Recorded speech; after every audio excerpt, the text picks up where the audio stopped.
Hi, I'm Julie Farkas, Director of the Novi Public Library, and welcome to Meet the Author. We have a very special guest today, and we are meeting with Bonnie Virag.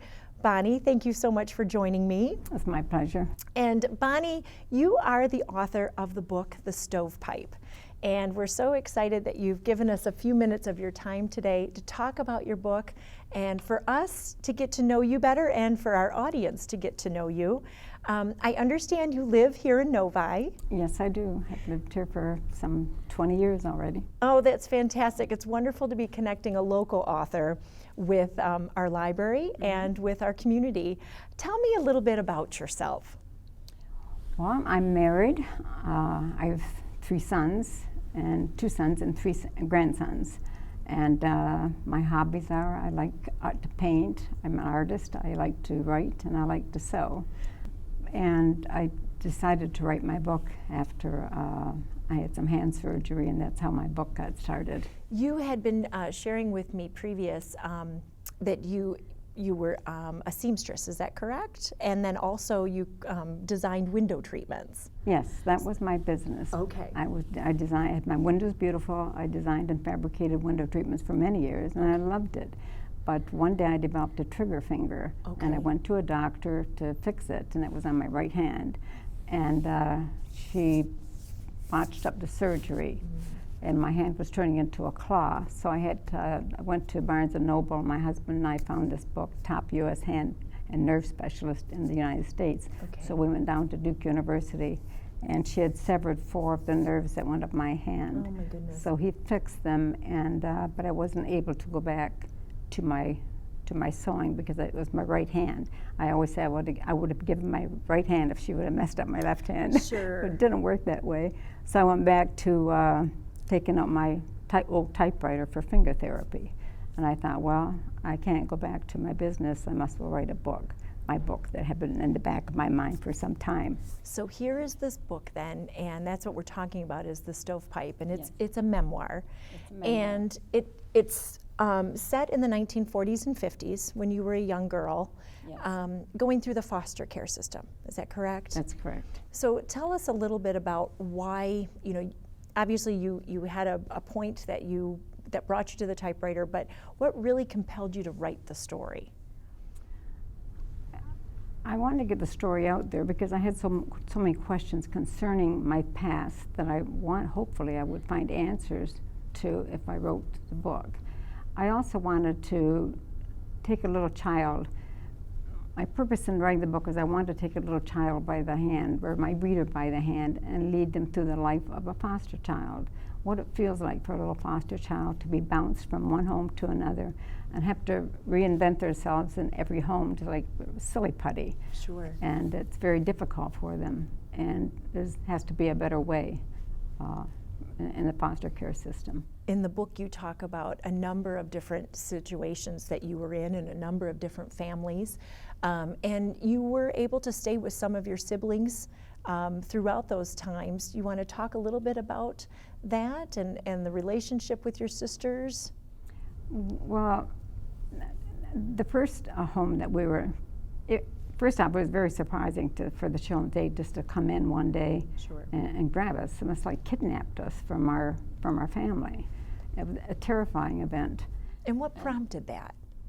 I don't know, but I found out after the book was released that my brothers had been throwing stones, and one got me in the head, and I still have the big sore in my head to remind me of my rowdy brothers every now and then.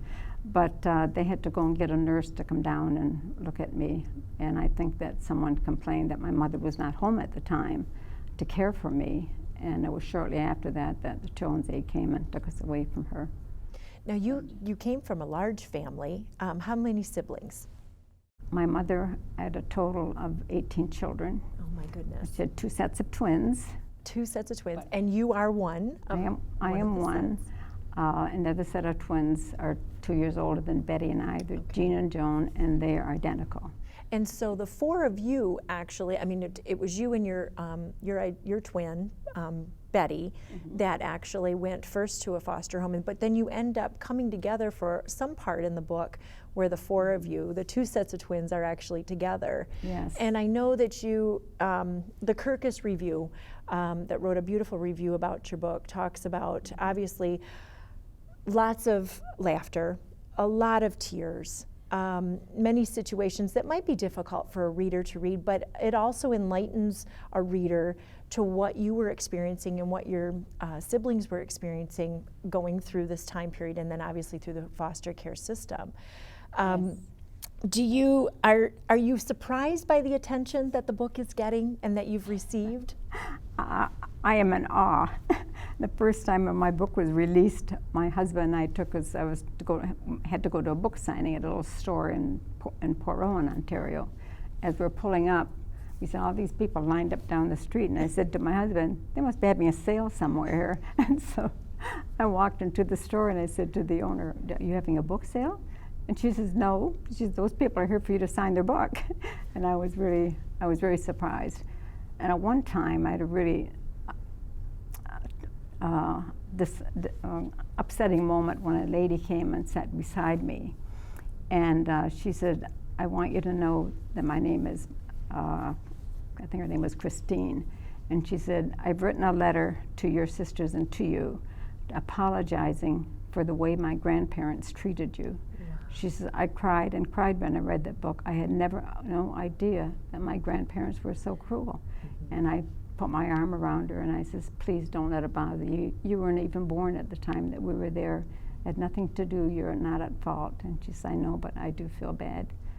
What have you hoped, when someone's reading this book, what are you hoping that they gain from the book? I'm hoping that that authorities, neighbors, teachers, everyone will be looking out for child abuse. This is Child Abuse Month, and I think there's a lot of child abuse that goes on that people don't, well, it's not my business, I don't want to get involved. Right. You can't do that. Child abuse is everybody's business, and everybody does have to get involved. And I'm hoping that they will get involved and speak up. Oh, I definitely. I was in a store one time, and a little fellow was, a carpet store, and a little fellow was climbing on the carpets, a little 4-year-old boy.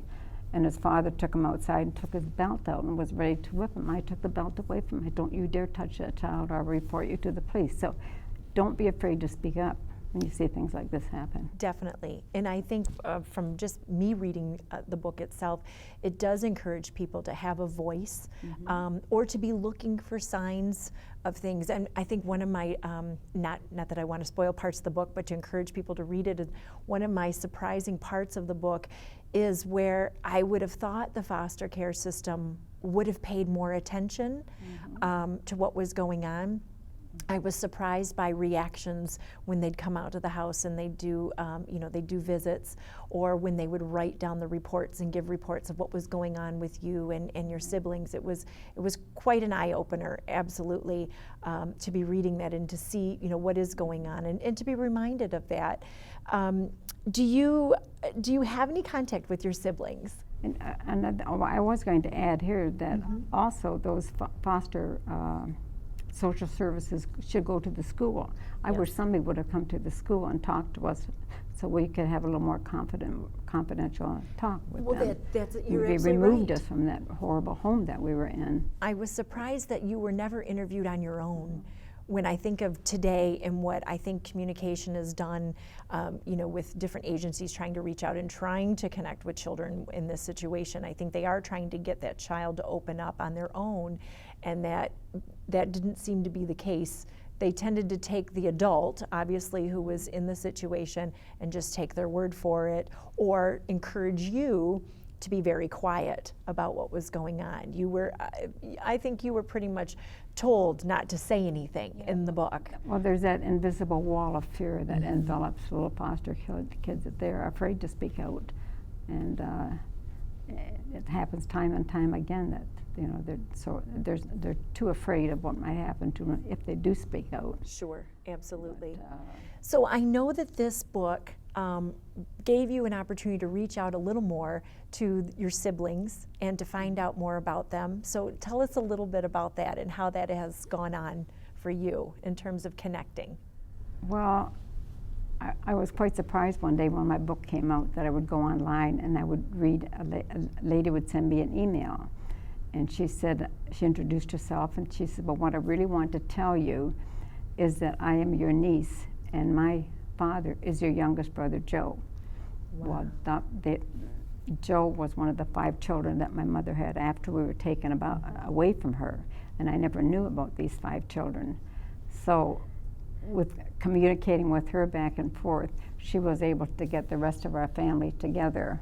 And that's when the newspaper did an article that Memoir Unites Kin. Yes.